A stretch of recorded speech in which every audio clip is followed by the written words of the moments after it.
Hello, hello, and welcome to the Mass Media Tribe Meetup tonight. I'm so excited. We have an amazing guest speaker for you tonight, which is Dr. Christiaan, is how you pronounce it, Christiaan Willems, or Chris Willems. And we're going to be talking about how to present powerful videos tonight, which I'm very excited about. Fantastic to see some people here I haven't seen for ages, like Pauline. Oh my goodness, haven't seen you for so long. So good to see you, and some of the others here. Now, what we're going to do tonight is I'll do an intro and let you know what this is all about, and then I would love to hear from you. I'd love to hear your name, what you do, and why you're here tonight. Okay, so your name, what you do, and why you're here. If you're up for it, you don't have to, of course. If you're up for it, if you'd like to share, we'd love to see you and hear you tonight. The Mass Media Tribe groups, the reason I started these meetups actually a few years ago is because I wanted to help inspire people to step up with their message. I'm Aldwin Alternate. If you haven't met me before, welcome, welcome. And I am known as the Media Queen, not just because people have trouble pronouncing my name, which is Aldwin Alternate. I do have an amazing European background. I was born in Sydney and have Greek, Turkish, and Ukrainian blood, if you're wondering where that name comes from. Greek, Turkish, Ukrainian blood, and all three countries were at war with each other at one point. So I say I'm the love child, right? They had make-up sex, and here I am. So, so welcome.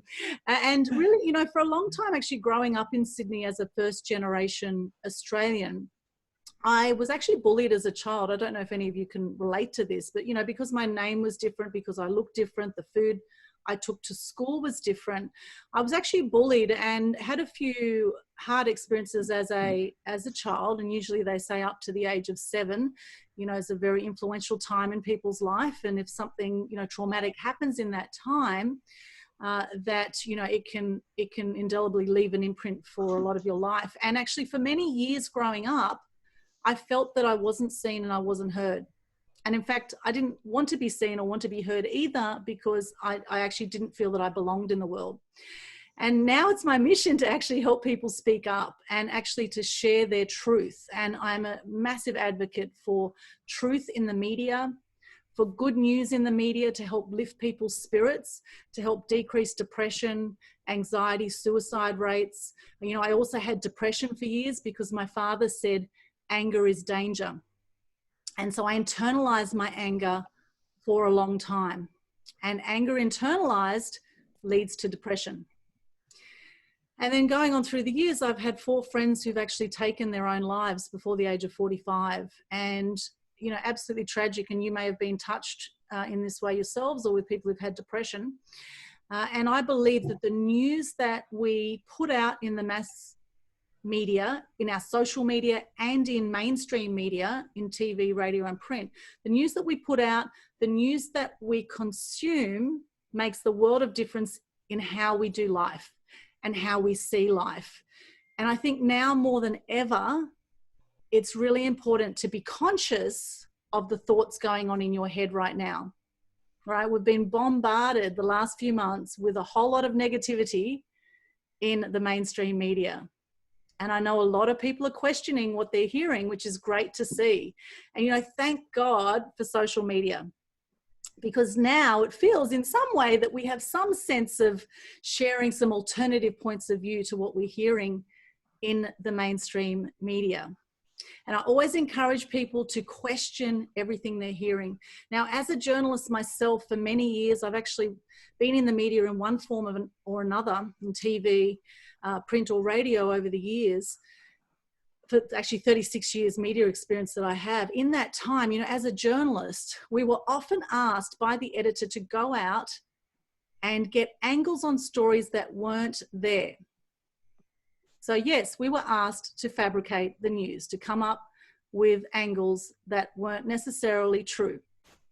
But it's something that the editor or the people that managed that media wanted to push a certain agenda, and they wanted us to go out and find those angles, even when they weren't necessarily there. So all I'm saying is question what you hear in the mainstream media. And now the beauty with social media is, you know, I mean, Facebook's only been around since 2004.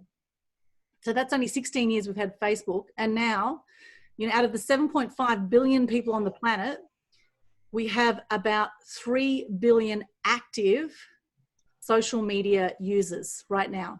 And what's happening is that journalists are looking to social media every single day for story ideas, which is very exciting for you. And often what's happening now is we're seeing a blend of traditional media, mainstream media, with social media. We're starting to see shows where they're using footage from social media because often camera crews are not able to get to the scene as quick as people can with their smartphones now to get footage, you know, or to get certain angles. You know, journalists are seeing things all the time in social media that they think, oh, that'll be a good story. And they pick up on that and they use it in their stories. And they even make stories out of it. Like with a lot of celebrities, if they're not able to speak to the celebrity, they will often use comments from their social media and make stories out of it in traditional media. So we're seeing this real merging now happening with the mass media world.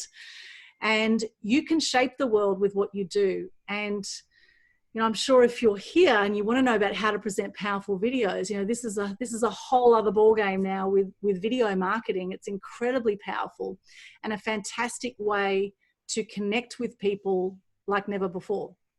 So it will take, you're sharing a screen there, Alfred. It will take something for you to, you know, to understand the technology to be able to do that as well, because you know, video has often been seen to be something that, you know, you need all the top equipment to be able to do it. But actually nowadays, you don't necessarily. I'm sure Chris will talk about this a little bit more. So that's a little bit about why I started the Mass Media Tribe Meetup, to help people step up with their message, to speak their truth, and to be seen and heard, which is what you're doing here tonight, which is fantastic. And also to help people connect. I really believe there's so much we can do to support each other. And the Mass Media Tribe group on Facebook and on Meetup is really a platform for you to share and connect and support each other. You know, it's not one of these groups that says, you know, do not promote your stuff. You know, I want you to promote your stuff, because if you're going out there and putting yourself out on those skinny branches in life, then I think, you know, we should support each other with that, because it takes something to go out there with your message.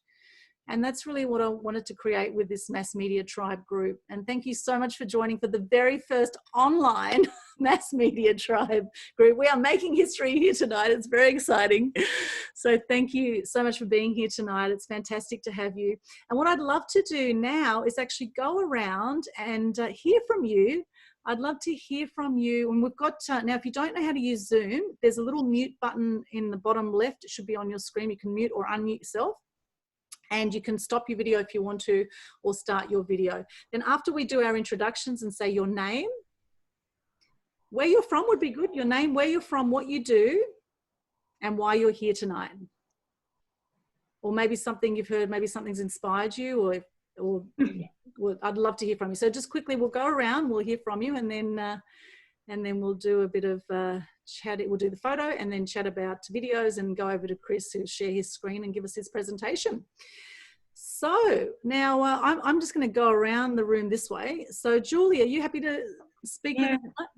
Fantastic. You know what? I'm not very good at speaking. That's why I'm here tonight. I'm Julie Hogan. I am a hypnotherapist, energy healer and psychotherapist. I am writing a story which is very powerful. It'll have many triggers in it. A true story about mental health and long-term effects of family violence. And it also has about CJD, which is Jacob's disease, which is like mad cow disease. It is in Australia, but our government is saying, no, it's not. But I've got first-hand evidence that it is. So I'm at the moment writing a book which will be out in about 6 months' time, and I really need to learn how to use video and media. So that's my story. That's great, Julie. And where are you from? I'm from Bigger Waters. I'm at the Gold Coast. From the Gold Coast. Welcome. Just up the road from me. I'm in Southport. Fantastic, Julie. Thank you for going first. Good on you. That takes guts. Excellent. And of course, you know, I do events as well on how to get free publicity. I've got some free webinars that you can hop into, how to gain free publicity during COVID-19. So feel free to hop on those. I've got 2 of those events coming up to help with that for anyone that does want to get free publicity at the moment. So they are listed, all the upcoming events that I have are all listed in Mass Media Tribe under events, as well as in Eventbrite, and just look for my name, you'll find it. And if you follow people in Eventbrite, you get all their updates on their upcoming events. So fantastic. Thank you so much, Julie. Thank you. Okay, over to you, Elena. Are you happy to say your name, where you're from, what you do, and why you're here? Okay, I'm Elena Massey. I have labeled myself as a global peacemaker. And the reason I do that is because I have created a trauma replacement method. And for a number of years, I'm a clinical social worker by trade. I lived 2 very separate worlds where I really understood the world of mental health. I worked with suicide, eating disorders, depression. I also have been a clairvoyant medium since I was a very young child and studied at some of the most renowned places around the world. So there's a science to spirituality as there is a science to mental health. And my model has the trauma replacement, helps people replace trauma with purpose and peace.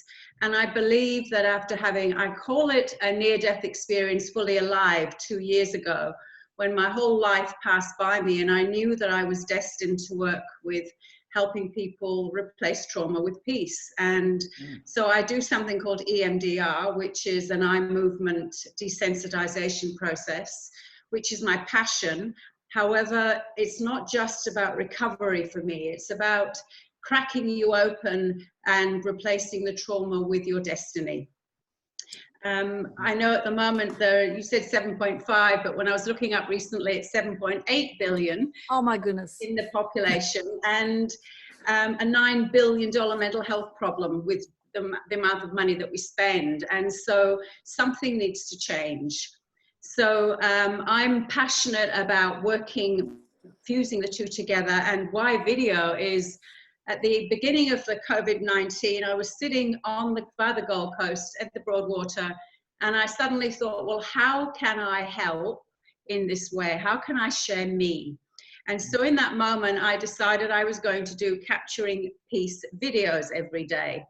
And so every single morning since then, which is about 6 weeks, I randomly go to somewhere in nature, because I believe the mind is like a positive negative where we short circuit unless we ground ourselves. And so for me, the earth is medication. I grew up in Nigeria, so the shamanic earth is very close to my heart. Wow. And so in that moment, I made that decision, and every single day since, I don't do all the planning for a video. I go out there thinking, oh my God, what on earth am I going to spend my 2 minutes on today?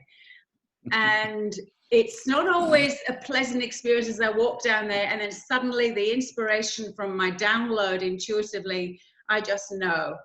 And so I create this thing. It's not, I don't prepare it and re-edit it, I just upload it. So they're the most unprofessional videos that anybody could see, but they are authentically Elena. Beautiful. And so there are not lots of people who are seeing them, and yet it doesn't matter to me, because my commitment was that if I can touch one person, and sometimes they're literally trauma related, sometimes they're shamanic related, sometimes the intuition comes in. So I want to understand more of that, and I want to work more with video, just to get my message out there. Beautiful. Fantastic, Elena. And, you know, authenticity is the new currency. You know, I think people have had enough of the lies. They've had enough of the mass media lies that we've been fed for so long by the powers that be. And yes, I'm speaking controversially here. I do encourage you to do your own research. But I think a lot of us will know that there's a lot that we've been fed for a long time that is not correct. And people are starting to wake up. They're starting to question. They're starting to gather and realize that the power actually is with the people, actually. You know, and if we come together and we collaborate, that power can be all the more stronger. So it's very exciting times at the moment, and a lot of opportunity. It's all about how you look at things. And where are you based, Elena? I'm Bigger Waters, actually. Well, what is as well? Oh, fantastic. Neighbours. We're all around each other. No, that's why we're showing each other on the top 3. We're all fantastic. Well, welcome. Thank you so much. That's brilliant. Thank you so much, Elena. Okay, next, how about Nobby? Are you up for saying your full name, where you're from, what you do, and why you're here tonight? Should say no, but defeats the purpose. So I'm Nobby Kleiman. I'm down in Melbourne, where it's a lot colder than Bigger Waters. And I used to be a financial planner for 20 years. I quit that in 2006, took a couple of years off and came back and created a software program because the one question I was always being asked by women was, look, I don't want to know about financial planning and insurance. I just want to know, how do I manage my daily money? So telling them that, you know, spend less than you earn, pay the highest interest at first, was simple, but it was like, no, there's more to it than that.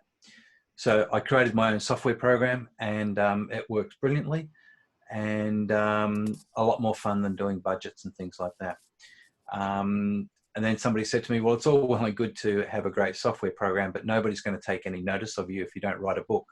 So I ended up writing Want More Money, Honey, which was specifically for women. And then after that, I was traveling on a plane backwards and forwards to the States, and I was asked to contribute to another book. And that turned into this little thing, which was called Rich Girl, Poor Girl, which I then turned into an animated half-hour video. So my stuff revolves around helping people with managing their money, eliminating their debt, and creating their future wealth just on their current income. Fantastic, Nobby. Thank you so much. Great. That's great. We've got another fellow Melbourne person coming up soon with Alfred. I don't know who else is from Melbourne, but that's great. Welcome, Nobby. Thank you so much for sharing. Okay, Catherine. Now I know you're no stranger to speaking up. Catherine Kellen Brinkworth, we'd love to hear from you. So your name, what you do, why you're here, and where you're from. Fantastic, Aldrin, thank you. I just wanted to check, how much time do we have? What time are we here until? 9 p.m. So we've got 2 hours together. So hopefully you can stay till the end. So it's 7 till 9 p.m. So that's wonderful. Yes. So yes, I do talk a lot. I've been a professional speaker and coach, mentor, facilitator for change for the last 30 plus years.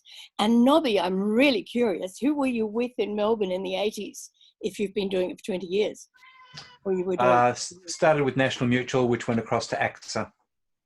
Yes, okay. So I was State Manager Victoria for Godfrey Weston and used to hang around all the National Mutual guys from time to time, did all the training to help you guys get certified by whoever it was at the time to offer investment products.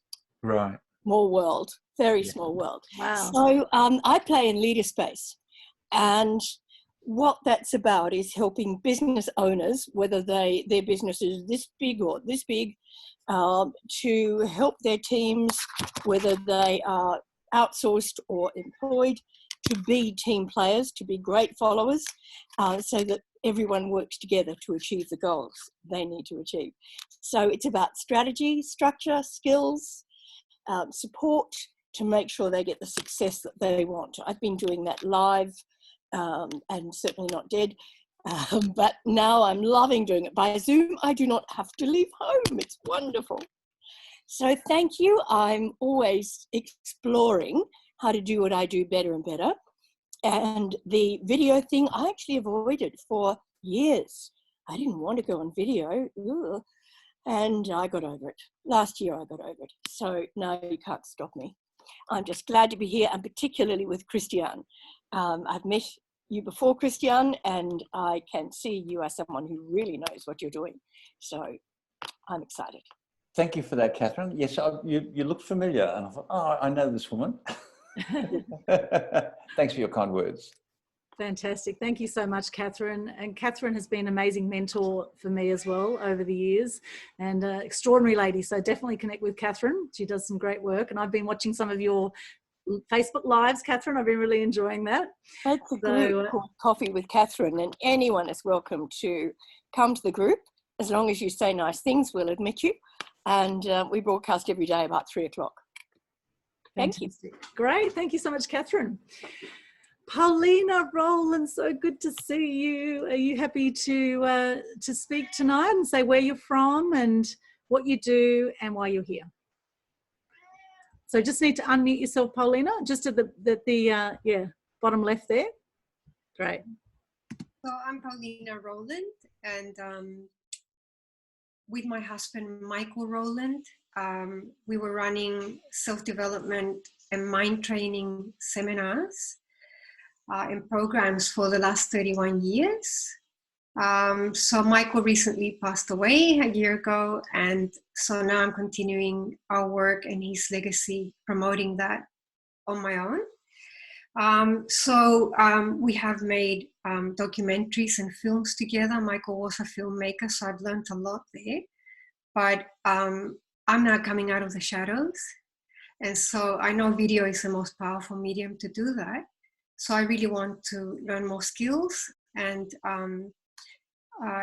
deepen the knowledge and just get the latest techniques and tips to do that. So I live near Byron Bay.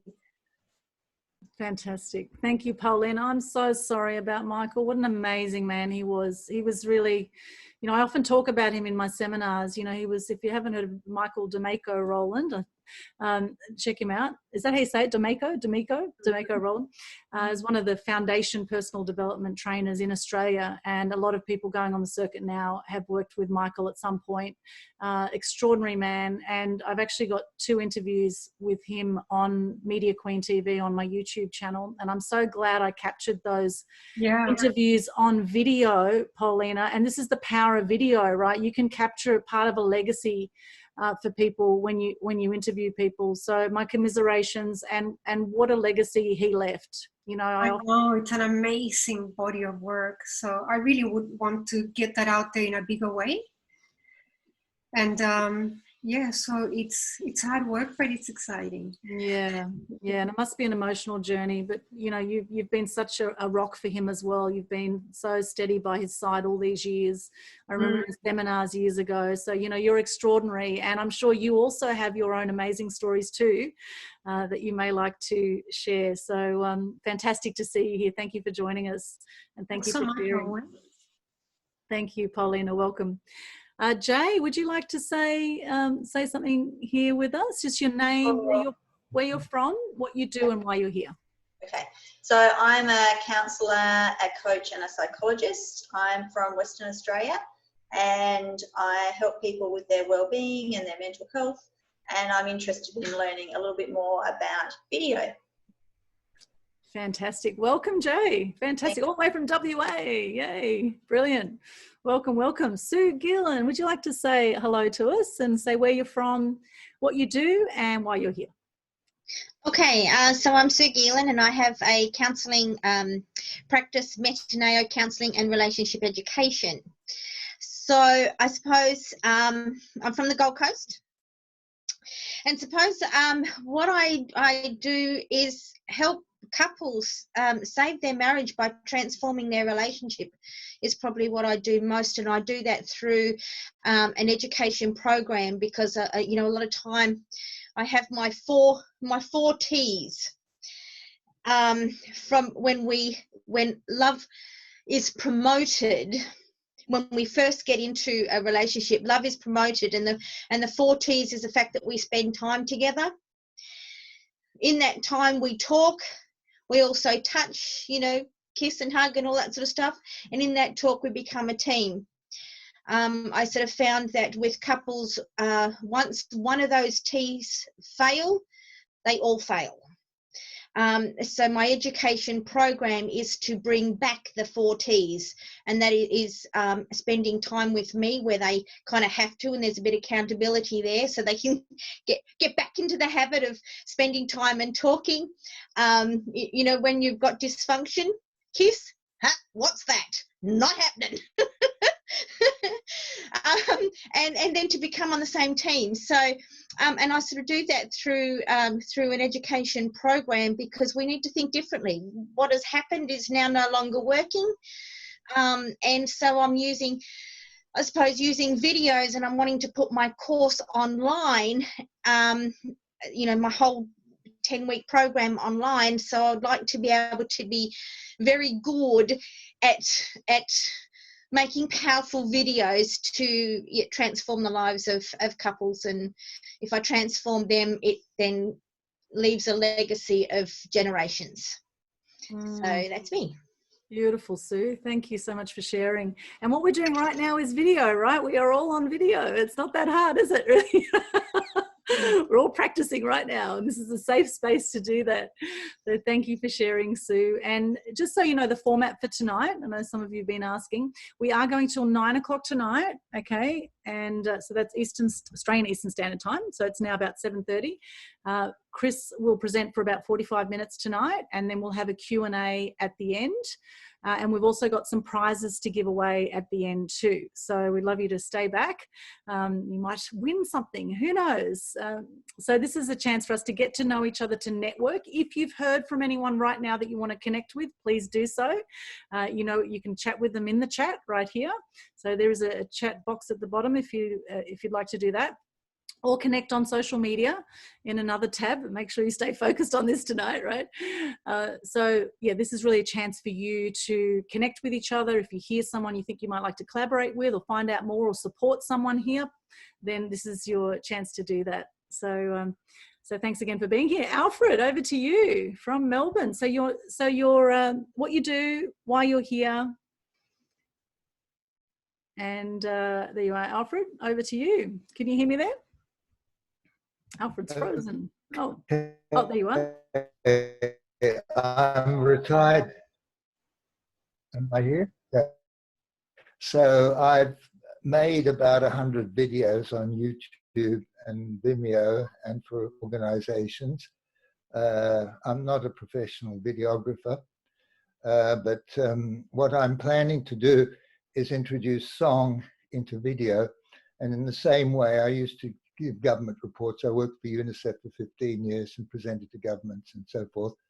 And I'm doing the same on video that I did in these reports. In the reports, I had headlines, tables, graphics, illustrations, and text. And on a video, I like to unify text, the back, the music, the extras, so that we have that type of intensity for the messages that we want to give. And I base it on 3 things: a hook to get people interested in the beginning, a story that relates to the message, and then an action point, the closure. So that's the sum of my, a potted sum of my knowledge. And I'm glad to be associated with so many esteemed people, and good luck to all of you. Thank you. Thank you, Alfred. So hook, story, and action. Thank you for those tips. That's great. And Alfred and I actually met in Chiang Mai in Thailand. Would you believe? We were at an event over there, a social media marketing event. And can you believe, Alfred, I'm sure you won't mind me sharing this, that you're 84 years old. Can you believe it? He's such a trooper, 84 years old, and constantly learning and studying and evolving and putting videos out. I think you're just extraordinary, Alfred. You know why I'm doing it? Why is that? To prevent Alzheimer's. To prevent Alzheimer's. I love it. Keep the neurons busy. Never retire, fully retire. That's my advice. I love it. Love it. Thank you so much. Excellent. Great to hear from you, Alfred. Okay, we'll go around now. If you don't want to share, that's fine. Just say pass. Okay, if you don't want to share, I know Teresa's got kids and she might not be able to actually share with us on video tonight, but we will do a group shot after this and then we'll get into the video content. Okay, so Jax, are you happy to share with us tonight what you do? And just need you to unmute yourself if you'd like to share. Just what you do, where you're from, and why you're here tonight. Hi, my name's Jax Malili. Very nice to meet you all. I'm from the Gold Coast and I'm a writer and editor and writing coach. So that's my passion. I've been writing for a very long time, but I also love to help people write their stories. And I particularly like inspirational stories that people, you know, have had amazing stories. And if we don't write them down, they're just going to be lost forever. So that's my passion. I am writing also my first novel, which is based on a true story, but it's fictional. Again, trying to preserve entertainment history, so I'm really excited about that. Hopefully that will be out hopefully in the next 6 months or so. We'll see how we go. So also I love video. I was in film and entertainment as well. I do have a YouTube channel, but really it's all just very self-taught. So if there's any way I can continue to learn, develop new skills, especially with new technology, it just seems to be evolving. So I like to have my finger in the pie there, and it all is part of publicity. So yeah, I'm just trying to, you know, get as many skills up my belt ready for, I suppose, ready for book launch. And I also help other authors when they've got their books launched. I try and help them and guide them a little bit on how to, you know, best promote and get those book sales happening. Fantastic. Thank you, Jax. On the Gold Coast as well. Which suburb are you in? I'm at Pacific Pines, Pacific near Pines. the movie world, near the studios. Beautiful. Perfect. Perfectly located there, Jax. That's great. Fantastic. Thank you for sharing, Jax. Great to see you here. Welcome. Shivani. Now, I know being a speaker, Shivani, you won't be shy tonight.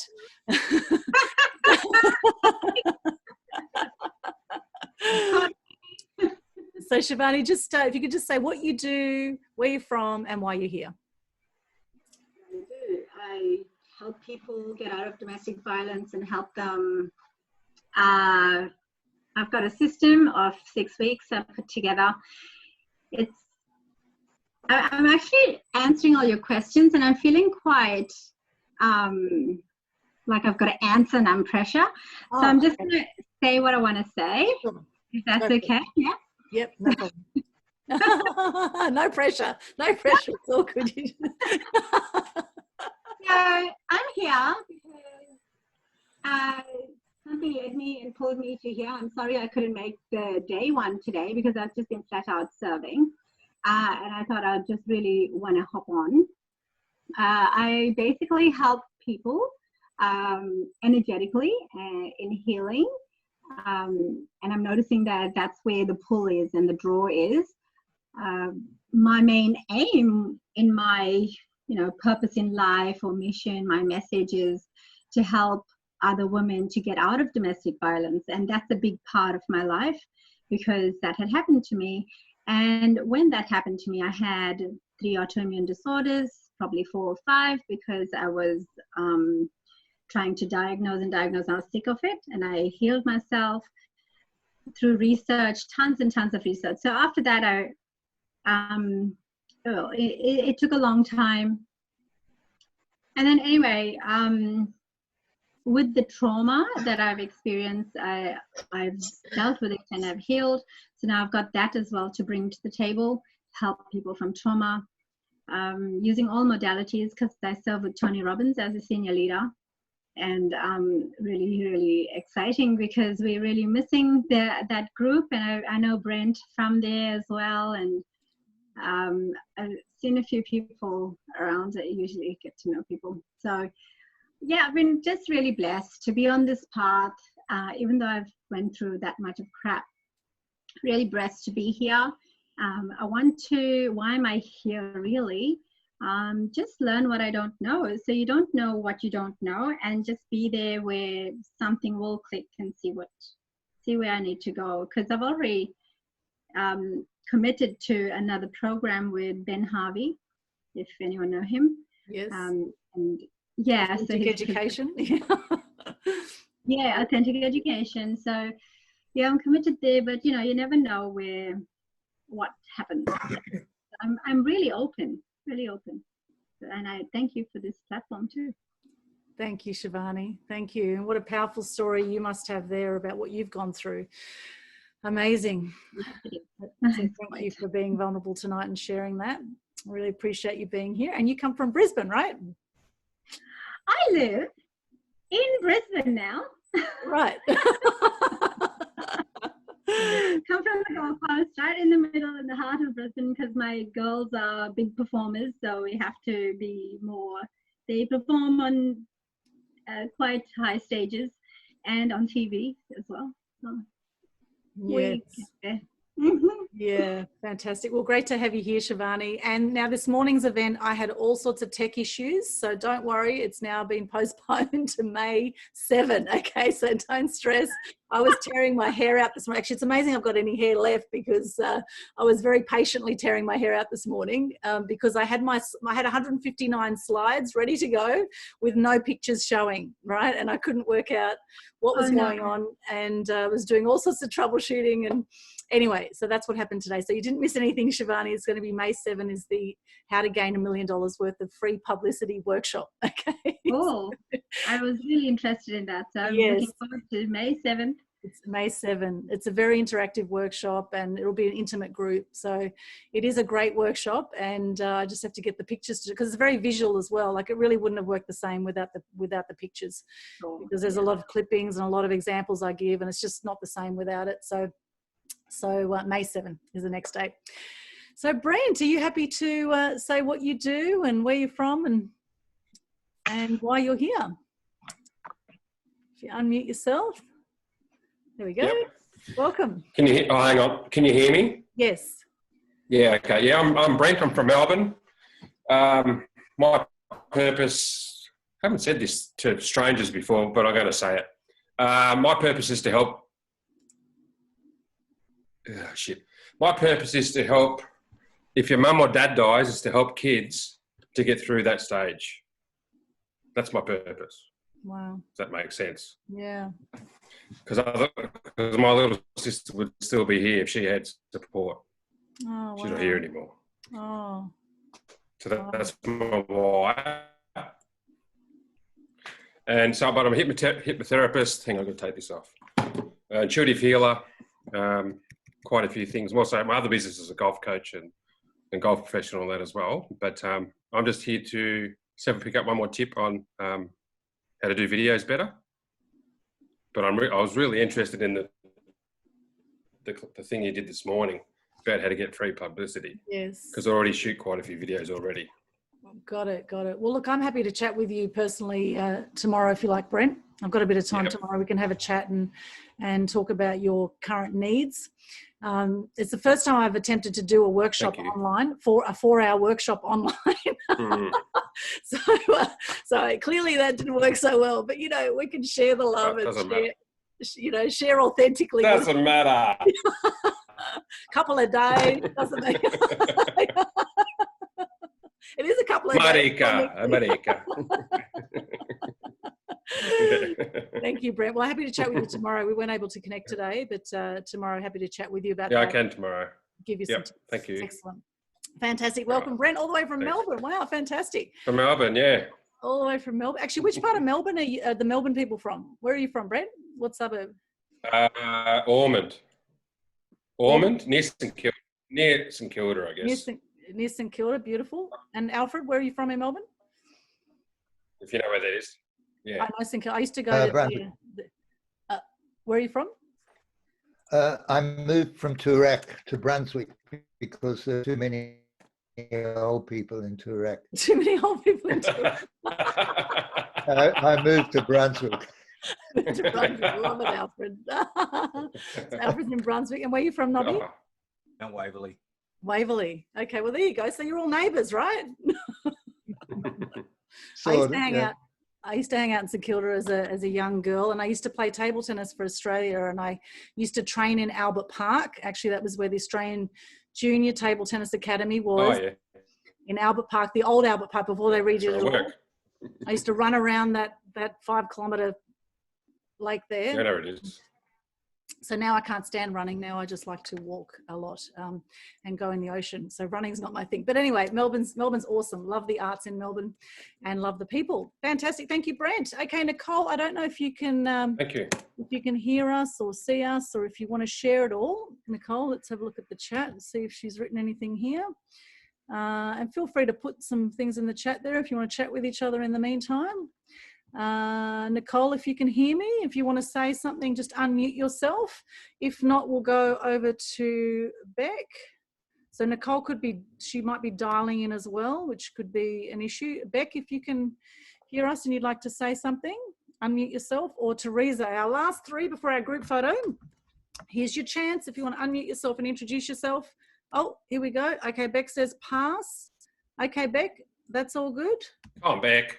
Beck says pass. That's okay. We will Google you and stalk you, Beck. It's all good. So, that's okay. It's okay. We'll just tag you in this photo. It's fine. It's perfectly fine. Look, wherever you're at is perfect. You know, if you're ready to step up and share, you're welcome to. If you don't want to, that's perfectly fine as well. So thank you, Beck, for letting us know that you want to pass. Nicole, Teresa, I know Teresa put in the chat before that she had kids. It was a bit hard for her to chat. And Beck says, I'll be on the weekend of this weekend. Okay. Fantastic. Oh, too noisy for Nicole. Okay, she's obviously in a pub somewhere. Oh, maybe not. There was a great pub that I used to go to down in St Kilda, though, talking of St Kilda. That the Espy. The Espy. The Espy in St Kilda. That was my old hangout when I was a wee young lass. Okay, so now we're going to do group photo. All right, so the way we're going to do this is I'm going to take a shot of you guys, but I'm not going to put my camera, in case you ever do these Zoom calls for yourself, these group meetings, and being a photojournalist myself, normally I'd have the big SLR camera, but that's not a good idea because that would take the whole screen, right? So what I'm going to do is actually take like this, but I'm actually going to drop my phone down here and lift it up and look at the webcam. Okay, so what I suggest you do now is look at the webcam. Brent, can we get a little bit more light on your face? Have you got a light there or something, a lamp or something? I'm not that good looking. Yeah. We're always so hard on ourselves, aren't we? Okay. It is, but so this is something to consider with your photos. Now, I know we're talking about video, and this is also very important for video, right, Chris? It's very important. You need to think about framing, and you need to think about lighting. And with video, of course, you need to think about sound, which I'm not sure if Chris will cover all that, but these are things you need to think about when you're putting yourself out there. Framing, lighting, and sound with video. Right now for the photo, obviously we don't need sound, although you do need to hear what I'm saying because I'd love you to smile when I say, right, smile, right? Okay, great. All right, so what I'm gonna do, so I'll put the camera here. I'm gonna focus on you guys. So if you can just look now up towards your webcam.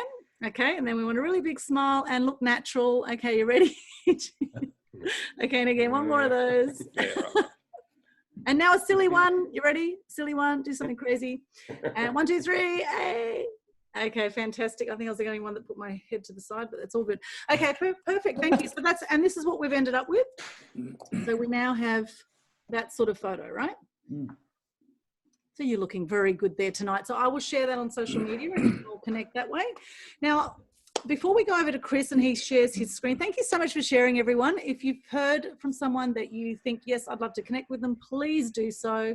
It's amazing how many amazing connections can come from a group like this. And I think it's perfect that you're here. I always say it's, you know, the right people are meant to be in the room, in the Zoom room, are in the room. The right people are here. Okay, now I'm going to just bring up something I found very interesting about video marketing before I introduce Chris. And I actually want to share some stats with you around video marketing. Did you know that 81% of businesses use video as a marketing tool, which is up from 63% over the last year? So it's gone from 63% to 81% of people now using video as a marketing tool. Did you know that 6 out of 10 people would rather watch online videos than television? 6 out of 10, that's 60% of the population would rather watch online videos than television. And of course, the way that video marketing is going, of course, you know, we're watching videos on our devices now more than ever. So things are certainly shifting in the whole way of mass media consumption. Mobile video consumption rises by 100% every year. By 2022, online videos will make up more than 82% of all consumer internet traffic, 15 times higher than it was in 2017. So 82% of all consumer internet traffic will be online videos.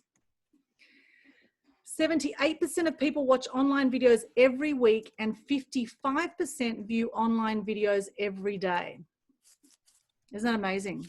So we're all there watching videos. I know I've been doing a lot of video watching lately about vaccinations, about the one world currency system, around the crash of the global economy and the, you know, getting rid of cash. I'm watching some amazing. Out of Shadows is a fantastic documentary. It had about 10 million views in a week.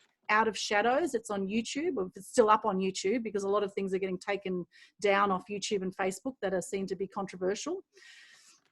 Or conspiracy theorists, right? Which actually the term conspiracy was created by the CIA in the 1950s to mock anyone who spoke against the government. Isn't that interesting? Anyway, do your own research. Out of Shadows is very interesting because it shows how we come to believe what we believe as true. It shows, you know, it shows the movie world. It shows, you know, from a time of a child, how we come to be influenced by the mass media. Very, very powerful. I'll put the link in here actually, so that you can watch that. And I'll also put the link to this article with all these stats. You don't have to write them all down. I'll put the link. This is straight off biteable.com. It's a blog online, which I'm getting these stats from. So I'll put the link in the chat so you can have a look at these stats. It's blown me away. Okay, Facebook executive predicted that their platform will be all video and no text by 2021. That's insane. That's only next year. YouTube is the second most popular website after Google. And Google owns YouTube. Okay, what else have we got? That's an Alexa. Users view more than 1 billion hours of video each day on YouTube. 59% of executives, if executives of your market say they would rather watch a video than read text, 59%, so nearly 60% of people. 75% of all video plays are on mobile devices now. And I'll just share one more with you. By 2020, there will be close to 1 million minutes of video crossing the internet per second. By 2020, so this year, 1 million minutes of video crossing the internet per second. That's insane. And of course, Zoom now, you know, now with COVID and everything, obviously there's a hell of a lot more video. And in fact, content consumption since COVID has gone up 60%. Content consumption, isn't that insane? So I will share this, I'll share this in the chat. But first, I would love to introduce our very special guest, which is Dr. Chris Willems. Thank you so much for joining us, Chris. I've got your intro right here that I can have a look at. Okay, here we are. All right, Dr. Chris Willems, thank you so much for joining us from Brisbane. Now, Dr. Chris Willems, who we'll hear from today, he's a professional communication consultant and coach. He has had a very diverse career in the performing arts. He's been involved with TV, with tertiary education, with research, and with corporate communication. Now, Chris, if you'd like to share your screen, yep. I will mute myself and I will be checking the chat. If you have any questions, please pop them in the chat. We'll get to Q&A at the end. And we'll also have the giveaways right at the end. So please welcome Dr. Chris Willems. Thank you, Chris. Yay, over to you. Thanks very much. Hi, folks. Can I just say before I start, what a fascinating bunch of people. Just hearing your stories and what you do, it's just astounding. The range of variety and expertise and interest from, you know, we like to think of ourselves as ordinary people, but everyone in this room is extraordinary in some shape or form. It's fantastic. Thanks very much for that, Alban. My name's Dr. Chris Willems, and before I start, I'd like to just bring up this quote about leadership and communication. This is from a quite recent Australian Institute of Management research and survey from last year. It says, it's interesting that the skill considered most critical to effective leadership is communication. At the same time, sorry, I'll just deal with the technology. At the same time, it's also deemed a skill in need of greatest improvement. And this shows there's a fundamental gap between expectation and reality in the majority of businesses. And that's quite amazing. That blew me away when I first read it. So who am I presenting for tonight? Well, as I've said, a bunch of really interesting people. So you might be a leader, an entrepreneur, executive, a business founder, or leader, and you know your business needs to communicate online, and all of you have told stories about various reasons for wanting to use video, and that's great. And Alban has already mentioned 1,000 statistics, which includes more than 80% of video, of all online communication is via video. But very common to a lot of people is that we hate talking to camera. We're very uncomfortable talking to camera. So whilst we have that dislike of talking to camera, we may think we need to engage more with stakeholders, but we think we need to spend squillions of dollars to achieve that, and that's certainly not the case. So a question I have is, who feels 100% completely comfortable presenting business videos? Stick your hand up. I want to see anybody. Oh, well, Nobby does. That's good. Alban does. Well, she's been doing it for a long time. So most people are not that comfortable, certainly not completely comfortable creating and presenting business videos. Because the problem is that when you're looking into a camera lens, it feels really weird. There's nothing natural about that at all. It's difficult to maintain eye contact with, and our minds go blank and we forget what the hell we want to say. And we generally feel pretty ridiculous talking to that inanimate object, i.e. the camera lens. When Alban took the photo, she said, look at your screen, your webcam. We'd much rather look at human beings. We'd much rather not look at the webcam. We want to look at human beings, so we look at other people's faces. When that happens, when we're talking to an inanimate object, our voices go flat and boring. And most of all, we hate seeing ourselves on camera, on video. But as Alban said, the new reality is that video is the dominant online communication tool. And here's one statistic that she didn't mention, and that is 500 hours. If you look at the bottom of the screen there, 500 hours of video uploaded to YouTube every minute. Just less than a year ago, that was at 300 hours. So it's exponentially exploding, the whole video thing. Whatever business that you run or own or lead, you represent that business online. You're the personification of your organization, of your business. So in that position, you need to get comfortable and confident presenting the camera to build your professional credibility online and that of your business. So who would like to feel completely comfortable, confident, and in control and professionally credible on camera? Stick your hand up. I'm sure we all would.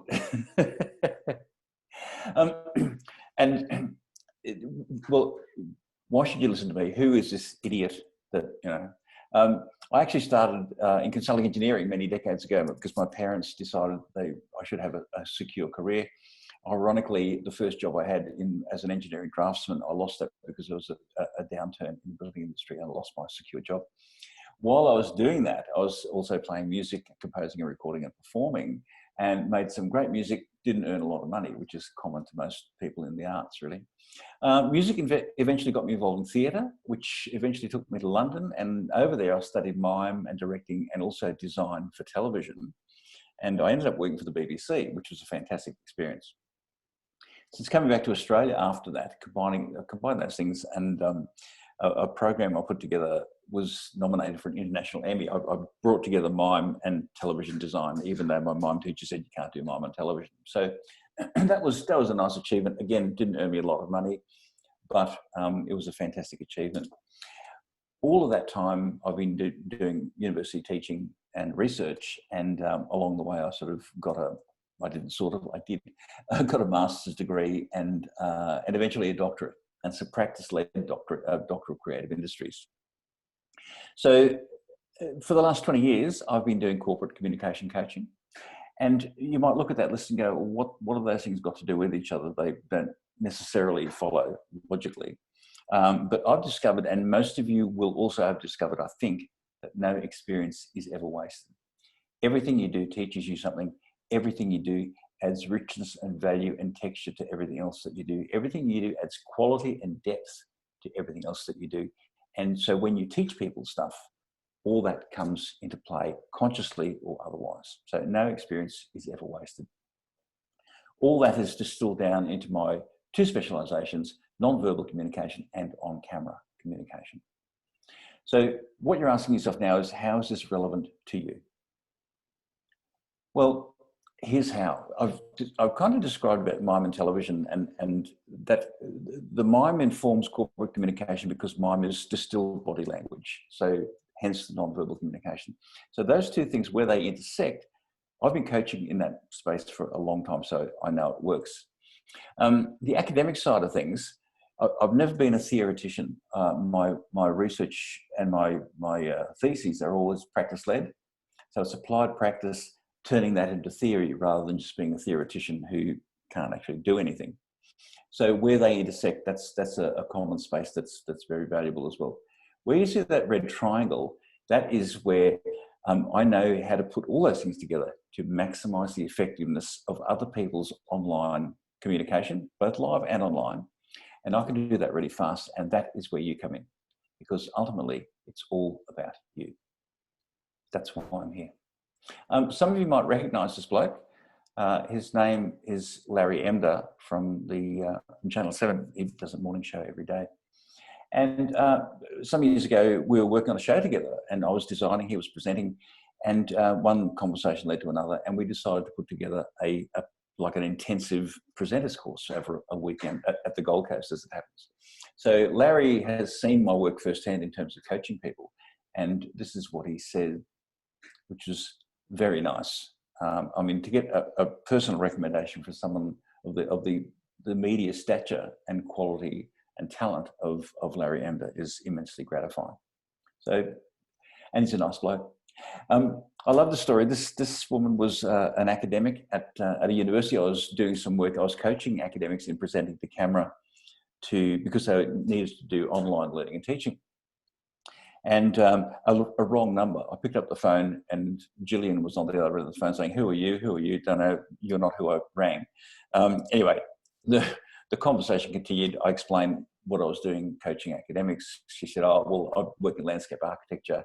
That could never apply to me because we have to take students on buses and go out and see where water flows and all that kind of stuff." So I said, "Oh, look, that's fine. I'm running a workshop, last workshop next week, so come along if you want to." She did.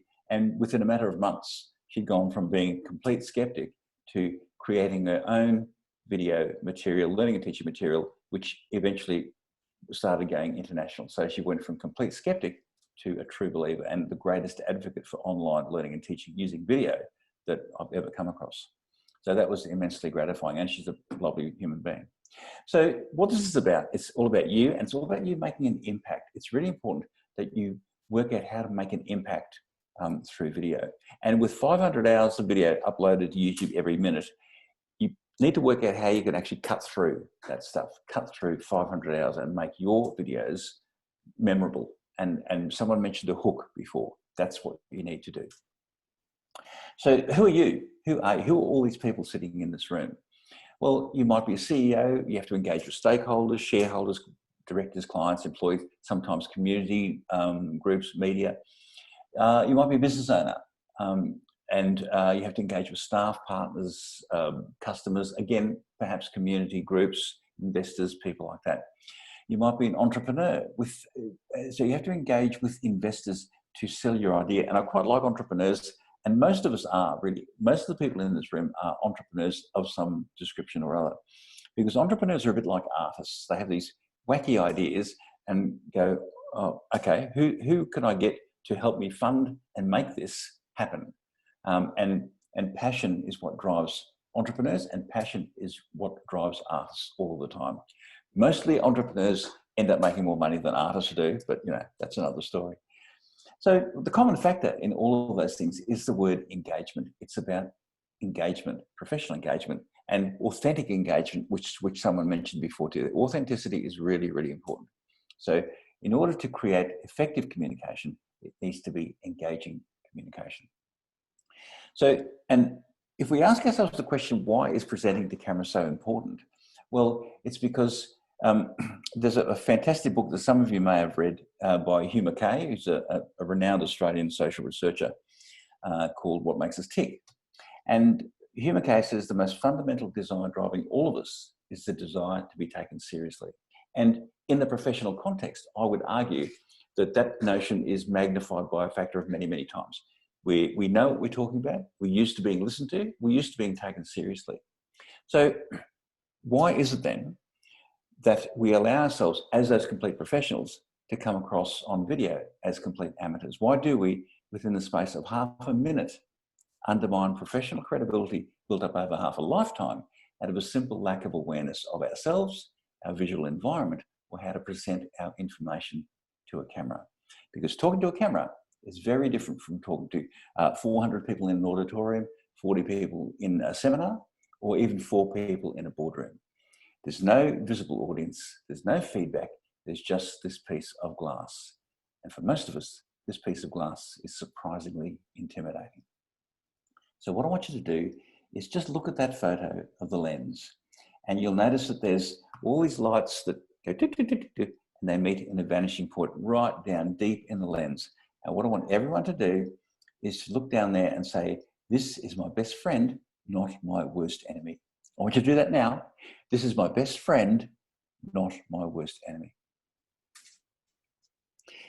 Because as a business owner or a founder or an executive or an entrepreneur, you need to use video. You may not want to, but you need to use video to communicate online.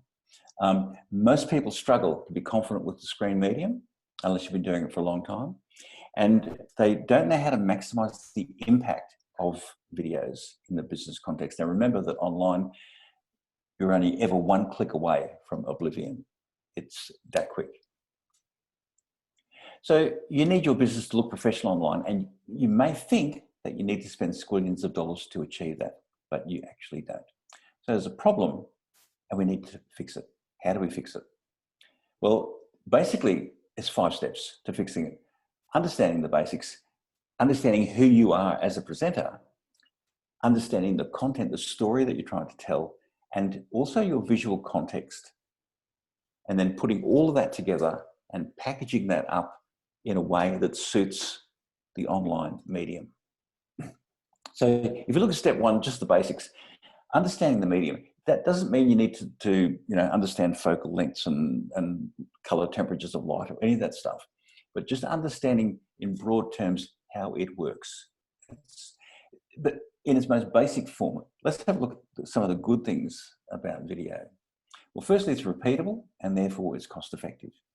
You record it once and you can replay it any number of times. It has a global reach and a huge audience potentially. And because of that, it can potentially go viral. So there's some really good things about video. Let's look at some not so good things about video. Repeatable and cost effective. But if cost effective equals cheap, it can also equal nasty. Yes, it has a global reach and a huge audience, but if that huge audience doesn't like what it sees, you're doing yourself a serious disservice. And yes, it can certainly go viral, but I'm sure we've all seen things that have gone viral for all the wrong reasons, and you don't really want to be part of that. So the new reality is, and as Alden has said, more than 80% of all online video, all online communication, is via video. But the trouble is we hate talking to camera. So it's about fear. It's about fear of the camera, fear of the inanimate lens, the piece of glass. So why is that? Really experienced presenters who can very happily present to, as I said, 400 people in an auditorium, are intimidated by the camera. Most people are, even really experienced presenters. The reason is because it's a different medium.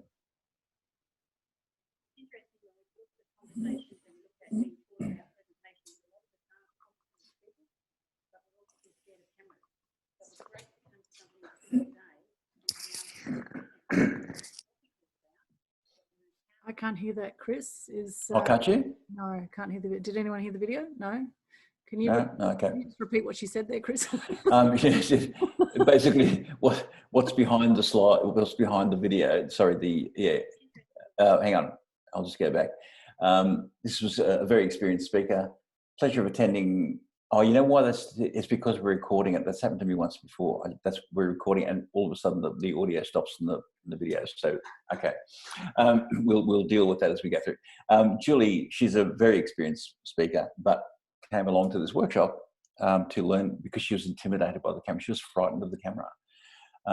So I'll just zip through that. So in terms of so what's the difference? It's a different medium. So when you're dealing with live presenting, 55% of communication is nonverbal. And these are very well-researched figures by Albert Morabian in the 60s and replicated many times since. 38% is how you sound. the tone of your voice, okay? Which leaves a miserable 7% in terms of the words that you say. So if those three things aren't working together, if they're incongruent, then the whole thing isn't going to work. You may as well not be there. So you've got to make sure that those things aren't working together, that all three of those components. When we look at presentation on screen, even if we assume the words are still only worth 7%, and that's debatable, but let's for the purpose of the exercise say that we'll let 7%. But you, as the presenter, are really, really important. I know you are in the live presenting context as well, but because you're in a frame, we're all in a frame at the moment, because you're in a frame, it magnifies the role that you play, and that's where that authenticity comes in again. The role that you play is really important because we need to relate to you as the presenter. The other huge aspect of this is your visual environment, the context in which you're presenting. It makes a massive difference, much more important than on a stage. So fundamentally though, business communication is about two people talking to each other. Online business communication, it's still two people talking to each other, but it happens to be via a screen, a computer, iPhone, tablet, whatever. So, and as that increases, as that technology increases, and we will have found this, especially at the moment with the coronavirus, people differentiate themselves by building relationships through engagement and better communication. It's the humanness, the human factor that we relate to. I don't think anybody likes talking to a robot on the telephone. So the crucial consideration then is to keep that human, keep that engagement human, and which raises the question, how do we achieve that personal human engagement in this highly depersonalized digital environment? Well, there's a few factors to consider, and these are just some of them, but these are kind of the main ones, and the red ones there, cost, credibility and reputation, are sort of fairly prominent really. But all those factors need to be reconciled. And how do we do that? How do we accommodate and integrate those factors and reconcile them? How do we do that? How do we create high impact, credible business videos without breaking the bank? Well, the answer essentially is in your pocket.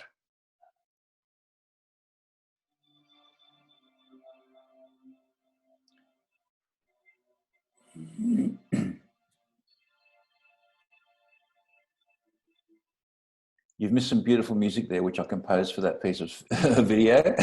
So for the musos amongst you, trust me, it's beautiful.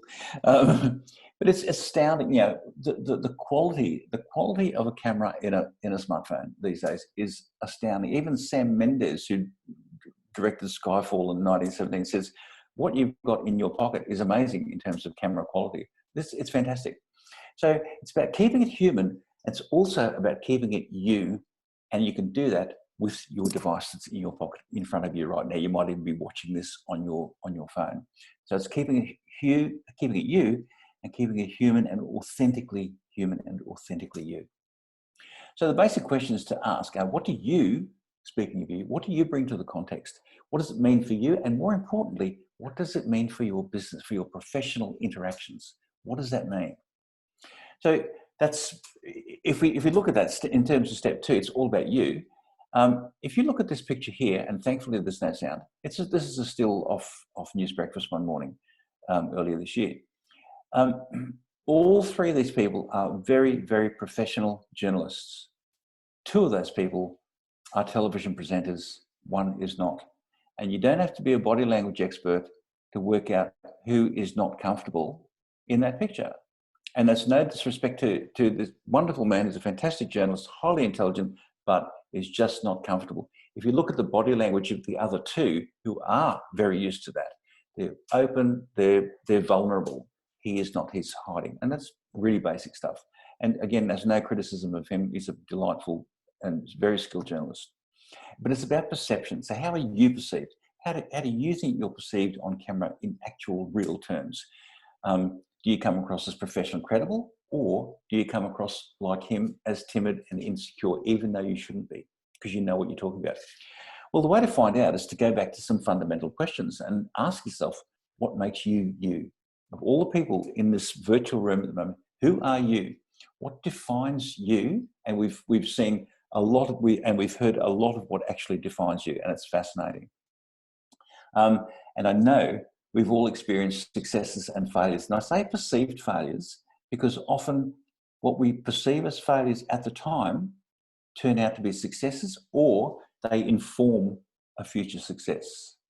Okay, so it's you know, I've been on the planet for quite a while, and these things I've realised that this is the case, that we perceive things as failures. They aren't necessarily, they seem like it at the time, but they aren't necessarily failures. And when we experience those things, they affect our confidence, and when they affect our confidence, that manifests physically in how we come across. And again, that is magnified by being on camera. Okay, we carry ourselves, how we look and move and carry ourselves, it manifests how we're feeling at the time. And why is that important? Because it's the authentic you, there's that word, the authentic you that has to come across on camera. Absolutely authentic. If you try and fake it, it won't work. I've never subscribed to the fake it till you make it philosophy. It's not authentic. I'm just going to whiz. Now, this is Josh Frydenberg who's talking. He's our treasurer. Now, just have a look. We can't hear what he's saying. Doesn't matter what he's saying. We've got subtitles. But have a look at how he's walking. Does he look comfortable? Have a look at where he is.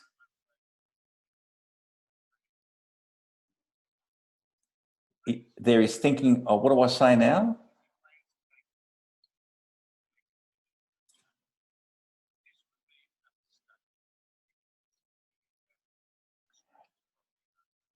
Okay, so while he finishes, if you can't hear it, have a look at have a look at the environment that he's in.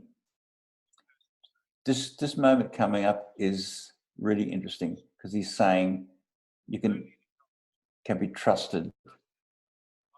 So when he says trust, he's going boom, straight into the lens, and he's like the most untrustworthy person on the planet. Just have a look at that still, and apart from the fact that he's got a tree branch growing out of his right ear, have a look. What does it tell us about who he's talking to? Who is his constituency? Who is he talking to? In the background, there's you could kind of call it a mansion. I don't know which building it is. I think it's in Melbourne. But there's, lawns, there's old oak trees or whatever they are. And so that tells us something about who his audience is. And that's not a comment, it's not a criticism, it's an observation. So that picture, even the still picture, without saying a word, tells us a lot about who he is and who he's talking to. So we need to develop our communication skills, our camera confidence, and our visual vocabulary. I use that term a lot, the visual vocabulary. We need to know what's around us. So let's have a brief look at your content. What's your story? Who's your audience? And how do you package or repackage that story for the digital context? Every business has a story. Every person has a story, and you shared some of them today. Think about how to package your story for the digital context, and some of you are already doing that by the sounds of it. So in all of this, planning is really, really crucial. And that, there are many factors in that, but these three, the duration, scripting, and visualization, are the ones we'll look at the moment because they're really, really crucial. And Alwyn might back me up on this, I hope, but ask yourself, how long is a typical news item? They tend to be much, much shorter than we think they are. There are exceptions like coronavirus and bushfires and things, but generally speaking, a typical sort of half-hour news item only goes for between 30 seconds and max 2 minutes. Would you agree with that, Alwyn? Yeah? Roughly that range. So they seem like they're about 5 minutes long, but they're not. They're quite short. So the other question to ask is, how long is a watchable online video? And the operative word there is watchable, because we all watch stuff online, and a lot of it's rubbish, but we need to make ours watchable. And how long do you engage with the screen? And while you're asking these questions of what you're looking at on your devices, you need to ask yourself these same questions. Is it watchable? How long? Am I getting boring? Is it too long? Ask yourself these questions. Why would I need a script, I hear you say? I know the stuff so well I could talk about it till the cows come home. Trouble is, that's exactly what we do. A script keeps us on track, to the point, and prevents us from waffling on with superfluous stuff, losing the thread, and making our footage very difficult to edit. Whether word for word informal or a dot-pointed conversational approach, the script is your most fundamental planning document. It's your narrative, your guide, your anti-waffling safety net. And for those of you with screens big enough, you will realise that that middle script there is exactly what I said. I stuck to my script. All right, always have a script, even if it's a dot-pointed one. The visual context is so important with video. It's so important. What does it look? What does your story look like? What do we see beside you? What does your story look like? I know that's a bit of a strange question to ask, but what does your story look like? Think about some visual images that underpin and support your story. If you look at those 3 pictures on the screen at the moment, there's like a corporate look, maybe a holiday look, you know, sort of festively nighttime, nightlife look. Even without saying a word, when we see those kinds of images, they immediately evoke something in us. We get a connection with what is about to be said before anything is necessarily said. We have a sense of what this is going to be about. And that's why, going back to news items, they're so short, because they show the pictures. You can say less if you show the pictures. Someone who didn't really check their background is this person, this famous photo by Mike Bowers of The Guardian. Classic photo. This is what you never, ever, ever want to do with your videos, okay? I'm really surprised that his mind just didn't even realise that, you know, it was such a good photo opportunity. Now, I'm not going to play this. Well, I'll play it, but you'll notice that's me. And what it says is things to avoid. Because I've got a tree growing out of my head at the moment, and it's not attractive. It's distracting, and you need to avoid it. So you can reframe your shot.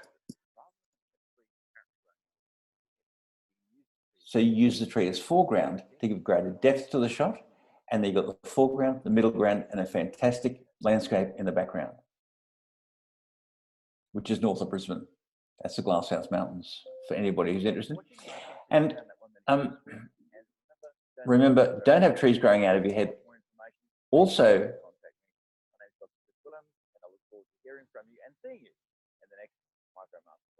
remember to not wear sunglasses when you're doing a piece to camera, because we can't relate to you. We can't engage with your eyes. So don't wear sunglasses. Okay, so when you've got a moment, if you've got a piece of paper and a pen beside you, just jot down your 3 top business topics. You know, if you want to do short little videos, like 20-second, 30-second videos of your 3 top business topics, make a quick note of them. 1, 2, 3. Step 5, putting it all together. So I call this my triangle of engagement. There's your content, which is your script and what you're going to say, your story, your business story. There's the humanity, which is you on camera, that authentic version of you. And the word aesthetics, I use that because, well, you might go, well, what's aesthetics got to do with a video about law or engineering or accounting? But why not? Why not make the pictures nice? Why not make the pictures attract the eye of the viewer and hold the eye of the viewer? It's actually no more difficult to make a nice aesthetic looking picture than it is to make a crappy one. It just takes a bit more thought, a bit more effort. So in terms of video, you've got a choice. You can see it as a threat, or you can see it as an opportunity. And in fact, at the moment, we have no choice. We have no choice at all. Even if it's a threat, you've got to use it like we're using it tonight, because otherwise you don't communicate. So we see this everywhere, every day. So it's a fantastic opportunity. It's just a fantastic opportunity to make videos that are engaging and connect with people. And that's more important now than ever. And at a business Zoom session the other day, we were talking about how people will accept, like because of the coronavirus and the Zoom, everyone's doing Zoom. So people will accept a bit of dodgy stuff, like kids running through the background of the shot or whatever. And I made the point, and yeah, that's true, but I made the point that the longer this goes on, the less tolerant we will be of those distractions. So think about making your videos as well as you can, all right, as professionally as you can.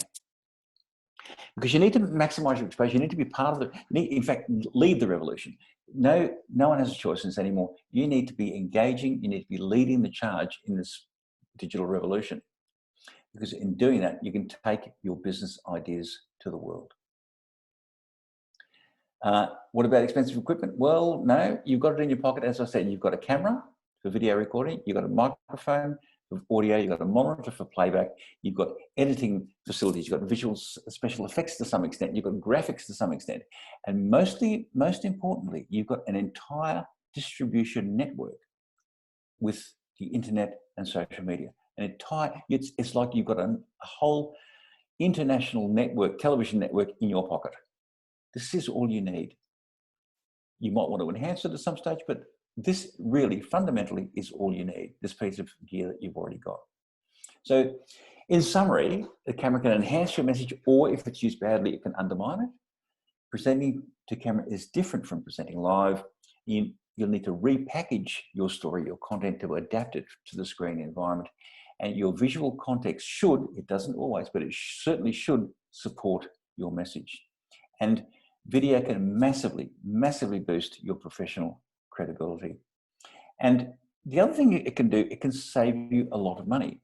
I'm just going to give you a brief case study of how much this can save you. If you're a business owner and you're a CEO and your salary range is from $350,000 maybe up to $1.5 million a year. Let's keep it conservative.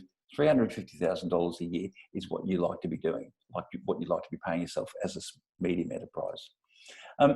So if that's an international company, you might do 2 international trips a year, 6 interstate and 4 regional. If you've got offices, Melbourne, Brisbane, Rockhampton, whatever.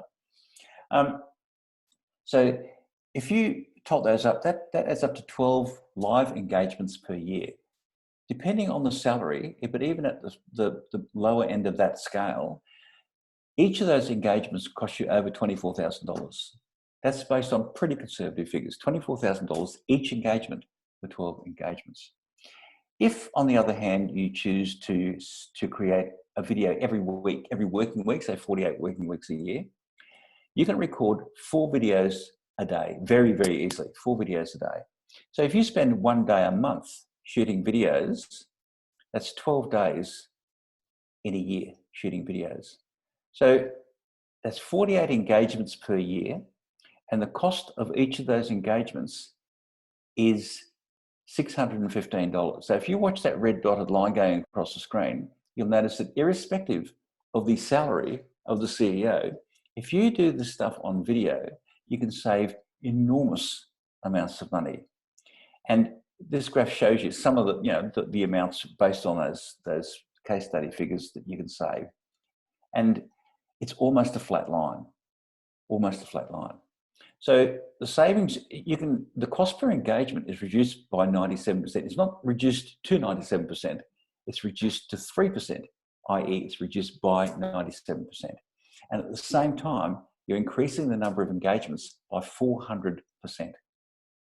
400%, and it's costing you 97% less than all those live engagements. So if you look at that graph, the overall shape of that is not unlike the concept of simple and compound interest. The red line there is a simple interest. The blue line is a compound interest. I'm sure you all know about compound interest. So if we equate that to learning about video, about using video and being self-taught or getting coaching, along the bottom is the time, along the left-hand axis is the credibility index. So yes, if you teach yourself over time, you'll get better. There's absolutely no doubt about that. In fact, we've been doing that a lot just in the last month or so because we have to use Zoom, and a lot of people who resisted it are having to go, oh, okay, yeah, I suppose I can do this. So if you're self-taught, yes, you're going to get better. There's no doubt about that. If you get coaching, that's like compound interest, because what you get is immediately you get more comfortable on camera. In the short term, you get more confidence because you're more comfortable on camera, and you develop that visual vocabulary, start to develop that visual vocabulary. In the medium term, that translates to credibility because you're comfortable and you've got the confidence. And the credibility, that translates into the trust of your clients and your stakeholders. So that's pretty good. But there are hidden benefits. And the reason they're called hidden benefits is because they're hidden until you reach that point, until you become conversant with the medium. And like the academic I mentioned before, she worked out how to get the most out of video for her context. Okay, that was her hidden benefit. And creating your own unique video opportunities is the hidden benefit that you get from that exponential curve. And when you reach that point, that's when you're presenting powerful videos, when you have complete control and you're presenting powerful videos. So there's a credibility deficit there. There's a difference between the self-taught and the coach, the credibility deficit. I just had to move all of you across the room. So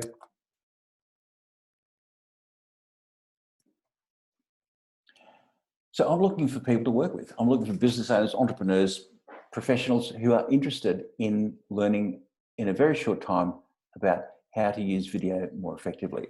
And yeah, this may or may not be the context to do that, but let's have a chat.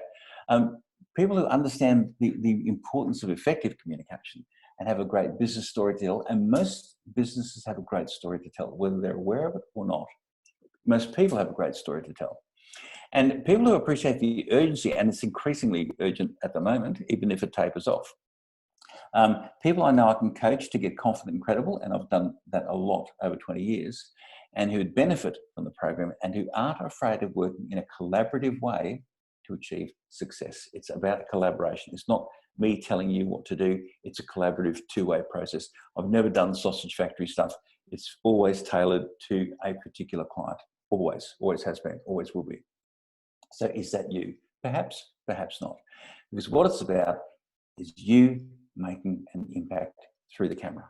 You making an impact in whatever context that you want to or need to. So if you want to make that impact, there's a program I've got, which is 6 modules plus a bonus module.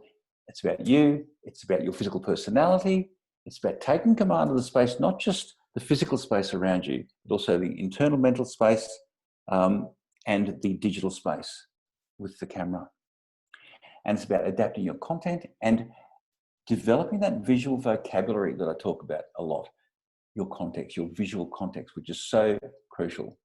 And it's putting all that together. So it's all about you on camera with all of those things working in a congruent way. The bonus module, don't be frightened by the name Talking Tech. It's not about color temperatures. It's not about focal lengths. It's not about, you know, masses of gear and Hollywood blockbuster technical stuff. It ain't. It's not even about green screen. It's about how to shoot these things, upload them to YouTube or LinkedIn or Facebook or whatever. Okay, it's really basic stuff, and how to do good quality videos for hardly any money. There's some bonuses. You get 6 one-hour Zoom sessions with me. There's a private Facebook group with a Q&A. You get 3 months email access so you can fast track your way through the program. And so all of that is valued at $4,997. And these comments here are what I do. If you look at the operative words there, debunking the video mysteries, getting over the fear barrier, that's a really big one, and how to get the most out of video. I won't play you this testimonial because there's a couple of testimonials here. If you can't hear that, they're great people, wonderful people. They're not going to say I'm rubbish because they had a great time. So the total value of that is $4,997. And this is a bonus offer because 2020 marks the 20th anniversary of Arts Media Consultants. I'm offering a mega bonus, and that is a $2,000 gift. So instead of $4,997, it is $2,997. That's a $2,000 gift. And another 20th anniversary bonus is the 20 by 20 multi-mega bonus. And that is 20 weeks of additional email support for action takers. And there was a great quote I read just before we came on about people who take action. They do stuff. People who get stuff for free, they don't do anything. They want more and more information, but they don't actually do it. So what you get is all of these things. You get all of the stuff, and that's the value. You get the bonus $2,000 gift, and it's $2,997. However, and you get 20 weeks of additional email support. However, there's more. What you really get is your new reality. You overcome the fear, you get comfortable, you get confident, and you get credible on camera. That's what you really get. You get your new reality. And this is what I like. I really like my clients saying stuff like this. It's a dramatic improvement, and they now look forward to these opportunities rather than avoiding them. And someone said before, they've been avoiding looking at the camera up to this point. Now you have to, but you don't need to avoid them anymore. And I've decided to include a giga bonus. We've done mega, so we're going giga bonus. And what the giga bonus is a gig with Dr. Chris, okay? A day with Dr. Chris. Just at the moment, we can't do that face-to-face. In a month or two, we can. But even if we can't ever do it face-to-face, which is unlikely, we can certainly do it online. So I will spend a day with you, and I will do, I'm a doctor, I've got to do diagnostics, all right? So delivery, your content, your context, your camera confidence, your visual vocabulary, because it's all about you.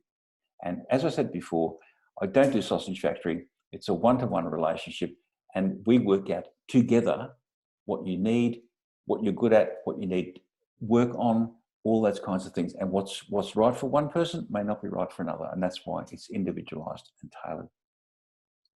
So the value of the giga bonus is $3,500, because that's what it costs for a day. And what you get is all the stuff, $497, $3,500, total value is $8,500, and no, you won't pay that. It's $2,997. So what you really get is the new you. As we said, you lose the fear, you're in full control, and you're in fact in command of the medium and your use of it, because you're comfortable, confident, and credible. So that's the new you. So if you need to or want to understand, master the video medium, develop your uniquely individual presenting style, which is what emerges from this kind of coaching, and maximize the benefits for you and your business, it's $2,997, or it's $997 deposit, and 4 weekly payments of $597. Now, when we first started this, Alwyn mentioned a lucky door prize. Okay, because we don't have any doors, I thought we've got to make this a lucky Zoom prize.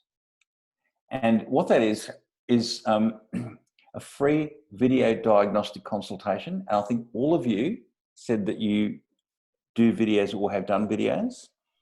I'm happy to for an hour, I'm happy to go through your videos and do a free diagnostic session, a consultation, and, you know, chat about what works, what doesn't, how to improve it, you know, basic stuff like that.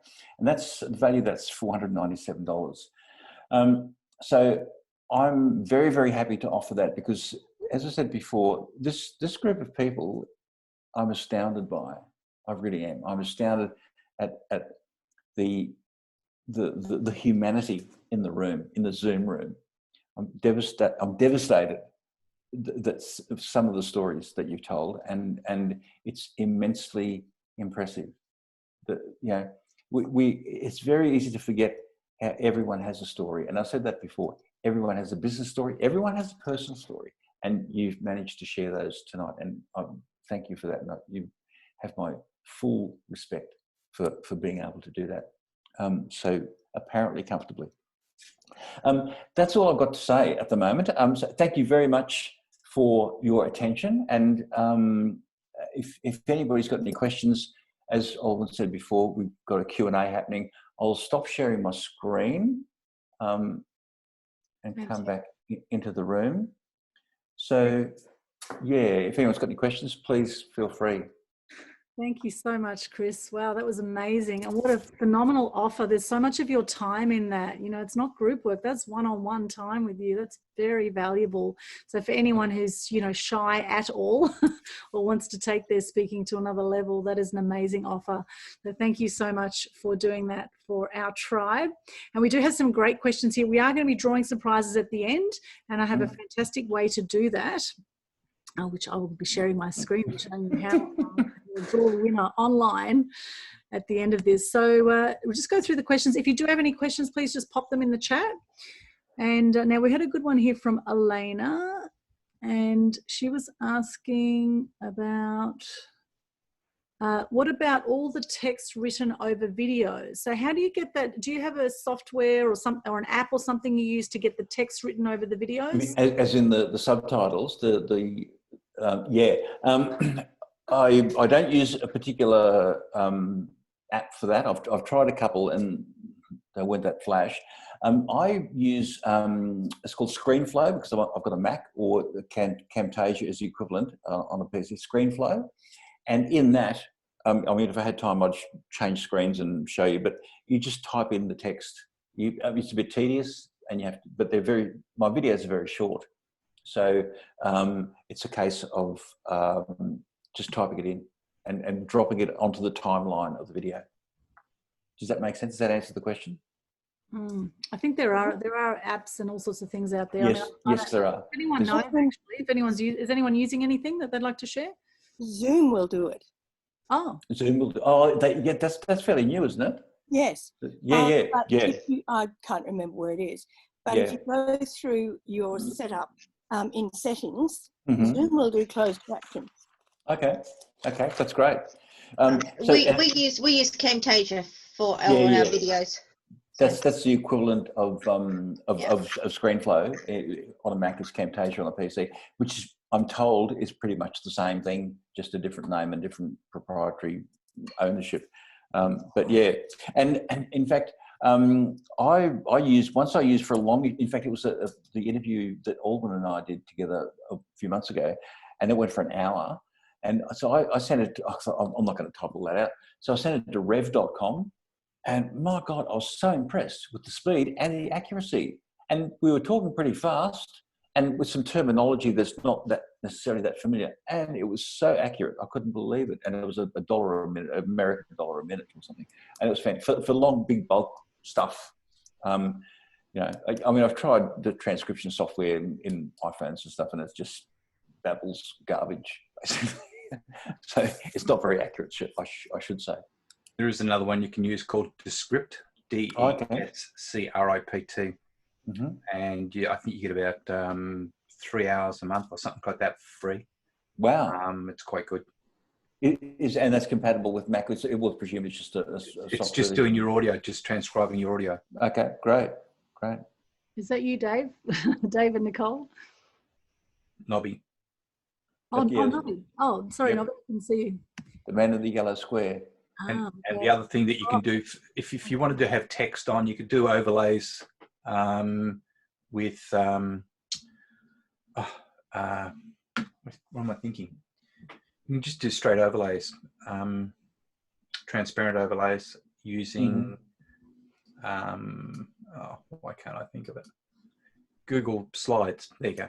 Okay. Yeah, I mean, because I use ScreenFlow to edit. It's open anyway, so I just go, I'll just type it. So it's, rather than having yet another piece of software. But all these things are immensely useful, immensely powerful. In fact, I just updated my teleprompter thing. I shouldn't talk about teleprompters because they're evil things, but they're extremely handy. Because they make us look like we're reading. And hello, my name's Chris Willems, and I'm reading the script now. And again, our voices get really flat. So if you're using a teleprompter, you need to actually liven it up. You need to light your face up, light your eyes up, and make it look like you are not reading. I mean, newsreaders are fantastic. They inject their own personalities into this. And I imagine that Alban would be very skilled at doing that as well. Alban's also skilled at just babbling spontaneously. I don't mean babbling in a bad way. The energy and the life that she brings to her engagement on the screen is infectious. And there's no, we can't all be Alban. So we have to find our own way to make ourselves animated enough without looking like we're faking it, to engage. And we can see, I mean, on my screen, all is in the top left-hand corner, and my eyes just keep going over there because I want to engage with that fantastic face. It's full of life. Thank you for the compliments there, Chris. I'll pay you later for that. That's good. $50 should do it. Yeah, I do go with the flow a lot, but then mind you, I've done a lot of, you know, speaking off the cuff. I've done a lot of radio. I've hosted a lot of radio shows where you have to really, you know, be able to speak off the cuff about any topic. I've done a lot of emceeing. So, you know, don't look at me as a, you know, don't compare yourself to me. Like, everyone's got their own style. And everyone's got their own way of doing things. And, you know, I say ums a lot. I did Toastmasters for 3 years, and they told me how many ums and ahs that I said. And I still say lots of ums and ahs, and it just is what it is. And, you know, it is a whole art form, speaking to camera, speaking on radio. It's a whole other art form to say public speaking, right? So it's really something that you need to, you know, learn and fine tune. And the more you practice, the better you'll get at it. Indeed. And in fact, one of the advantages of live presenting is that we get nervous. You know, because there's people looking at us. So, and Dame Judy Dench has this wonderful saying, "Nerves are the batteries of performance." I've quoted it everywhere. It's fantastic. Because there's that engagement, because there's that pressure of all those eyes looking at you, presenting to camera is different because there isn't that. And we might still get nervous, but it's a different kind of thing. It's oh my God, I've got to talk to this piece of glass or this little green light on top of my, and we just go flat and boring. So we've got to strike a balance. We've got to inject our own personality, more of our own personality into that engagement to make it engaging, to make it work, to connect with other humans. And half the thing, you know, with nerves is getting the attention off yourself. You know, I do a lot of media training, and I've worked with, say, Stephen Esser, for example, who's known as the webinar guy. You know, he was voted the world's best public speaker at the World Internet Summit for years with Brett McFall and Tom Hua. But when it came to doing a TV interview, he was incredibly nervous. And one of the things I said to him, and I say to a lot of people, is something that I do before I do any live presenting, whether it's on radio, whether it's to camera, whether it's a workshop, whatever it is, I say a little prayer. And I'm not pushing any religion here. I say a little prayer and I say, please let me say what needs to be said. And that's something that has worked really well for me. Please let me say what needs to be said. And I just allow the right words to come out. And it's really focusing on being of service, because the nerves come in when we're conscious about, are we looking okay? And, you know, are we, you know, like when the attention is on ourselves, that's when we get nervous. So it's important to look at how you can be of service. And you all know what you do, and you know your story inside out. So it's just sharing from the heart, sharing authentically. You know, that's really the new currency now. You know, I was at a modern media conference in LA, and they said, you know, what is the future of content? And I said, well, it's actually authenticity. It's truth. People want truth. They want to hear your truth. They want to hear your story. And if you die tomorrow, which we're going to die one day, let's face it, we're all heading in that direction, at least, you know, in this life. So while you're young and looking amazing at 84, Alfred, looking amazing, while you're the age you are, you're not getting any younger, right? Tomorrow you're not going to be any younger than you are today, so you may as well subtract every year. I subtract from now on. Next year I'll be 83. You may as well get the content out while you can, right? Get it out while you can. Now is the time. Yeah. The sooner the better. The sooner the better. Even if you think it's crap or whatever, just, you know, don't go over it and be hard on yourself, because there's always things you can change and shift, right, Chris? Absolutely. I was talking to a friend and colleague just yesterday, and he's a very skilled business consultant. He's a very, very shy man. It's small, you know, not proud, but it's just small. And I said, Jonathan, I said, yeah, when you get to your deathbed, what's the point in saying, oh, I wish I'd stuck my hand up to volunteer for something or ask a question or whatever? What's the point? What's the point in getting there and going, I wish I had done X, Y, Z? Alban's absolutely right. We've got to do right now what we've got to do. And you know, realistically, the world doesn't hate us. The world isn't going, oh, you idiot. Well, they might be, but I don't care. Because we've all got something to contribute. We've all got something of value to offer. And that's so important. And I mean, I've worked doing this stuff for 20 years, and I'm astounded, but no longer astounded, that the insecurity of people, of really successful CEOs, and I've coached a lot of CEOs and people who've just become CEOs, their insecurities, these high achieving people, their insecurities are astounding. So why would we be any different why do they have those insecurities? Because they're human beings. You know, we are all human beings. We all have insecurities. Finding a way to manage those insecurities and work around them in order to create good, engaging communication. That's a skill that we have to learn, and we can do that in our own particular way. And that's precisely why we have to there isn't a sausage factory. Not, you know, everyone, like I'm looking at all these faces and everyone's different. Everyone's absolutely different. There are 16 different body attitudes in this room. And normally when I'm coaching live, I just go freeze, and everyone freezes. And I just go, okay, have a look around, just move your eyes, have a look around, and there's never, ever two bodies that look the same, in the same, you know, even if they're sitting around a board table. And so it's the uniqueness of each of us and the unique stories that we have to tell are an astounding resource. And I don't mean that in any kind of way that's, you know, manipulative or anything like that. It's we are full of fascinating stories. And, you know, Alden's got stories. My parents were Dutch, they were prisoners of war under the Japanese. The stories that came out of that are just unbelievable, incomprehensible. We all have stories. We have family stories, we have business stories. Whatever your story is, make it engaging. Make it for yourself, but make it relate to other people, because that's what we relate to. We relate to human beings and human stories. I'm babbling now. I'm sorry. I'll shut up. Absolutely. And you are 1 in a billion just by being born. Did you know that you beat between 400 million to 1.2 billion swimmers to get to the finish line when you were born?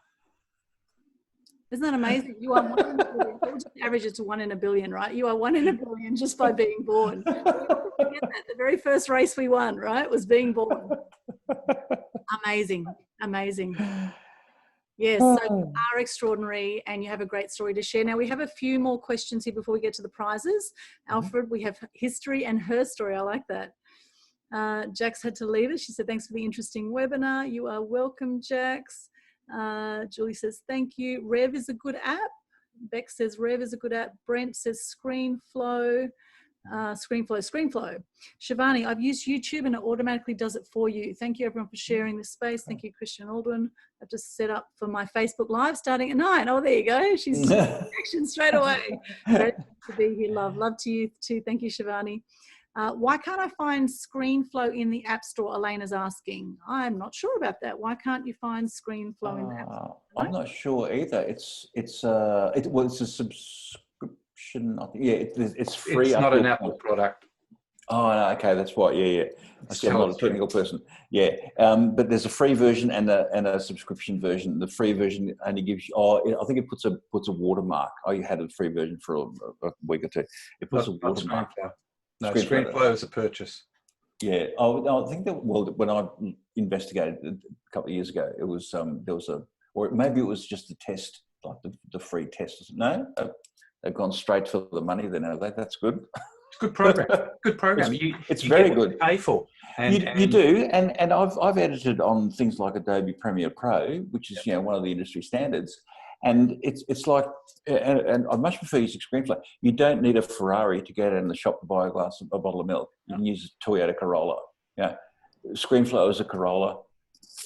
Premiere Pro is the Ferrari. You don't need all the stuff that it does. For the kinds of videos we're making, it's perfectly adequate, perfectly good, actually, better than adequate. It's perfectly good. I use it all the time. It's brilliant. Yeah, absolutely. Fantastic. So Elena, perhaps talk to Nobby a bit more about that after this. If you have any other questions, he seems to know what's going on with that.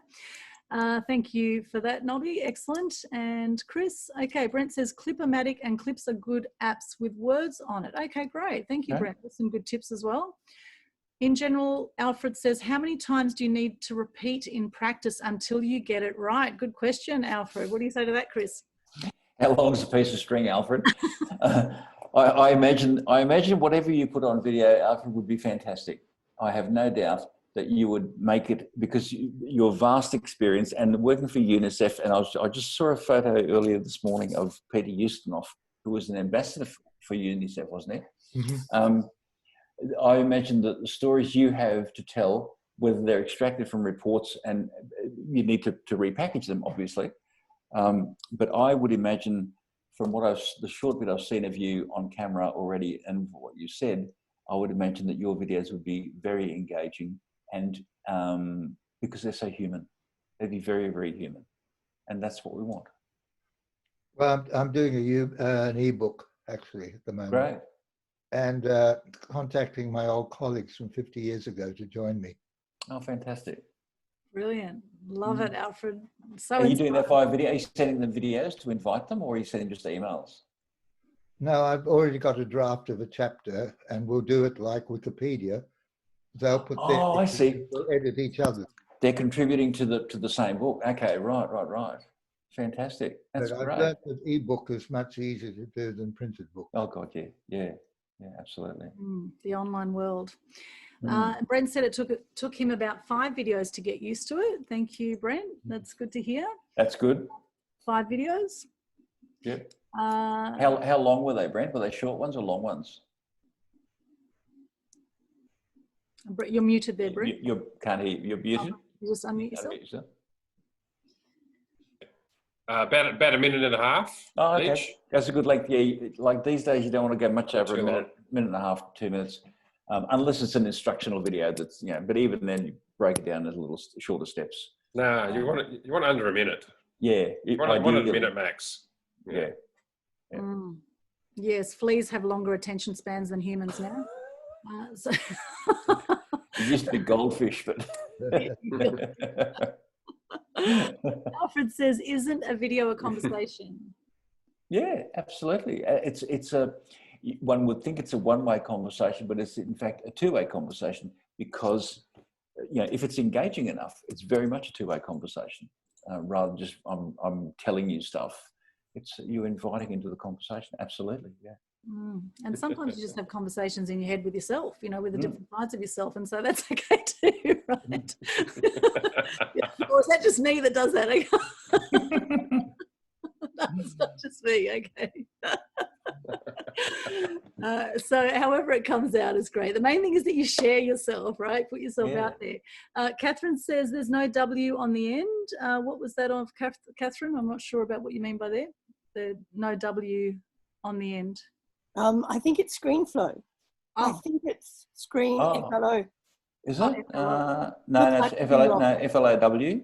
Is it? Okay. Yeah, I'm looking at the icon down the bottom of my screen, and it says screen flow with a W on the end. Yeah. Unless someone else has come in with the flow without the W. Interesting. Oh, okay. Alfred says, how do we arrange our one-on-one free chat? Well, that's if you win it, Alfred. If you win it, Alfred, you don't get ahead of yourself. Are you paying Aldwyn some dosh to rig the game? we had a conversation earlier before we started saying, well, we can ask a question, but Aldwyn came up with this different yeah, I've come up with method of doing a random selection. There's a few minutes to go till 9 o'clock. And so what I'm going to do is share my screen. Thank you so much for those great questions. All right, I'm going to share my screen now and show you how I'm going to draw your names out. Okay, can you see this here? This is called Wheel of Names. Can you see this? Wheel of Names. Okay, this is amazing. Wheel of Names. Now I've put all your names in there. See that? And so now this is to win. So Chris, just announce again, what is your prize? It's a one-on-one consultation with me, valued at it's a video analysis diagnostic consultation, valued at $497. And you might need to take my name off the wheel, Aldwyn. I've got other prizes too. So if you win, okay. Oh, good. Okay. Excellent. Alfred, I'll get your halves. We just spin the wheel. Here we go. And the winner is you. Spin it again. It's rigged. Spin it again. Spin it again. That is so funny. Okay, I'll take you off and then I'll add you again. Yes, please do. Here we go. All right. Cool. And the winner is Nobby. Nobby. Oh, yes. Oh, close. That was close. That was on the cusp. I'll tell you what. Spin it again, because I know I've got my experience. Well, I was going to say I'll do one for both of you, but if you, Paulina came pretty close. Yeah. So if that's okay with you, Nobby, yeah, we'll nudge it across the line, and we'll Do go that. to Paulina. Is that okay with you, Paulina? You good with that? You might be muted there, Paulina. I can't hear you. I can't see you. So Thanks so much. I really appreciate Pleasure. that. Yeah. We'll send you. Orban can send you my email address and or phone number or phone number. We can have a chat and set it up. Where are you based again? Near Byron Bay. Oh, Byron Bay. Oh, okay. Yeah. Oh, we can't do it on face to face anyway, so it doesn't matter where you live. That's great. I'm really pleased about that. Thanks very much, Nobby. Well done, mate. That's a pleasure. That's very generous. Congratulations, Nobby and Paulina. Thank you so much for that. And I have 2 prizes to give away. I have 2 media strategy sessions, and I'm also valuing these at $4.97, one-on-one with me to go through your media strategy. And I'll take my name off that one, and I'll put you back in, Chris. Okay. No, don't. No, take me out. Take me out. You don't want it? Okay. No. Well, yes, I do, but no. Let's spin the wheel. Strategy session with $4.97. That's not $4.97. That's $4. Okay, here we go. This is fun, isn't it? I like this. Wheelofnames.com. Good. Okay, Julie. Congratulations, Julie. Yay. Okay, so isn't it great how it does that? Winner, Julie. Excellent. And another one bites the dust. And another one. Cool. Another one. Okay, and the next one goes to Nicole. Congratulations. Yay. Free meeting strategy session. Congratulations. I don't know if you can hear that. Hilarious, isn't it? I'll stop the share. There we go. Wasn't that fun? That's great. Wheelofnames.com. Put it all online. So if you're doing an online meeting, you can just draw names like that. Isn't that fun? Yeah, it's really good. Fantastic. Well, we are just about at the end. Any final questions, comments? Anyone want to say anything before we wrap up? Beck says, well done. Thank you. Thank you, Teresa. So connect with me if you want a prize. Connect with Chris if you want a prize. And we'll organise those sessions. And I have a free webinar coming up on Thursday, how to gain free publicity during COVID-19. Okay, it's 10 a.m. till 11:30 on Thursday morning. It may go till 12. Last time there was half an hour of Q&A afterwards, so it was very interactive. So it could go for 2 hours, but at the moment it's advertised for 90 minutes. 10 a.m. on Thursday. And all my upcoming events are listed in Mass Media Tribe under the events tab, and also in Eventbrite. Okay, so if you follow Aldwin Alternay and Eventbrite, you'll see all of them there. That's a free webinar I am doing on Thursday. So I'd love you to join me there. And I give away a whole lot of great tips. And of course, we've got the How to Gain $1 Million worth of free publicity workshop, which is May 7, and that will be 9:30 till 1:30 p.m. Okay, and that's online. Yes, Chris. Sorry, something just occurred to me. Every week I put out these little 1-minute micro masterclasses, and I might send you the link if that's okay to share with the people in the room, because they're just little hints, free and little snippets of information, like the one that you couldn't hear with the tree growing out of my head. I've got a number of those, and I put them out every week on LinkedIn and Facebook. So if you like, I can share the links to all of those. Sure. Yeah, well, feel free to share it in Mass Media Tribe. You're all welcome to share whatever you've got going on. Let's all support each other. Share your links in Mass Media Tribe. And I have another group called Loving Life as well, although the Mass Media Tribe is more focused on people who want to get their message out in the mass media, online and offline. So if you have anything you want to share, please connect and share on there. Connect with each other if you've heard from some interesting people tonight, and make sure that you support each other in being seen and being heard. Even when you don't feel like it sometimes, or when you're being really hard on yourself sometimes, it's okay. It's all right. We're human beings. We're not human doings, right? So just come from love, not fear in this time. That's what I highly recommend. Come from a loving space. I think there's 2 places we can choose right now. And I think we all have lots of love to give. So let's share that love and shine bright and light up everyone around you. Thank you so much for joining me tonight. We do have other Mass Media Tribe events also coming up. So everything again is on the Mass Media Tribe group on Facebook and on Eventbrite. Okay. Thanks very much, everyone, for your attention and asking great questions. Thanks very much. Much appreciated. Thank you. Thanks, Chris. Thank you so much. Really appreciate it. Thank you. Thank you. Thank you very much. Anyone else want to say something before I stop the recording? Yeah, that's good. We're good. Thank you so much. All right. Have a beautiful night. We'll see you again soon. Bye. Bye for now.